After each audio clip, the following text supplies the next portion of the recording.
When trust is shattered, the path to healing feels unclear.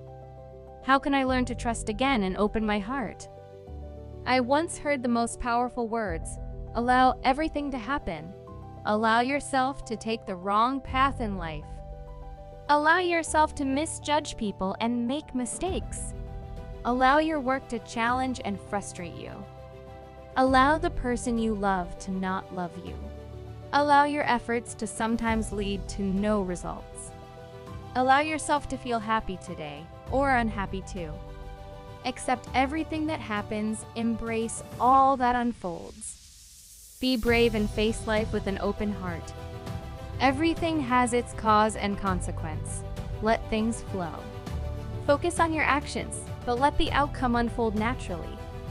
The universe has its own plans beyond your control. If you resist, you're only fighting against yourself. When you finish fighting, you're left powerless and drained. Resistance only hurts you. True strength is in acceptance. True power isn't in opposition, but allowing things to happen. Feeling anxious or overwhelmed? Subscribe to find peace. Meditation opens the door to calm. Embrace balance and clarity each day.